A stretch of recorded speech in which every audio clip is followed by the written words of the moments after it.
আসসালামু আলাইকুম। এখন ফেসবুক চলতেছে না, আপনি মনে করতেছেন যে আপনার ফোনের নেটওয়ার্কের সমস্যা না, মোবাইল না চলার কারণ হলো এখন ফেসবুক কারিগরি কাজ চলতেছে। এর জন্য বাংলাদেশে কিছুটা সময় বন্ধ থাকতে পারে। ফেসবুকে কারিগরি কাজ চলার পর আগের মতো ঠিক হয়ে যাবে। চ্যানেলে যদি নতুন হয়ে থাকেন তাহলে চ্যানেলটা সাবস্ক্রাইব করে পাশে থাকুন। ভিডিওটা শুরু করা যাক। প্রথমে আপনাকে প্লে স্টোর থেকে একটি অ্যাপস ইনস্টল করে নিতে হবে। এবারে গিয়ে জাস্ট লিখবেন সুপার ভিপিএন, লিখে সার্চ করে দিবেন।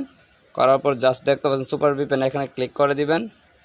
এটা আমি আগে ইনস্টল করে নিয়েছি, জাস্ট ওপেনে ক্লিক করে দিবেন। দেখুন do not show again, just কন্টিনিউতে ক্লিক করে দিবেন। দেখতে পাচ্ছেন কানেক্ট, জাস্ট কানেক্টে ক্লিক করে দিবেন। এখন দেখতে পাচ্ছেন কানেক্টিং, অলরেডি আমার ভিপিএনটি কানেক্ট হয়ে গেছে দেখতে পাচ্ছেন। তো আমি এখান থেকে বের হয়ে জাস্ট আমি ফেসবুকে চলে যাই। দেখতে পাচ্ছেন অলরেডি এখন শো করছে, আগে তো সমস্যা করছিল। দেখতে পাচ্ছেন জাস্ট ভিপিএন অন, এর জন্য চলতেছে। যদি ভিপিএন আপনি সরে দেন তাহলে আপনারা পারবেন না। তো জাস্ট আমি আপনাদেরকে একটি ভিডিও চালু অন করে দেখে দিই। দেখতে পাচ্ছেন এভাবে আপনারা চালু করে নিতে পারেন। ভিডিও যদি ভালো লেগে থাকে অবশ্যই চ্যানেলটি সাবস্ক্রাইব করবেন আর ভিডিওতে লাইক কমেন্ট করে পাশে থাকবেন।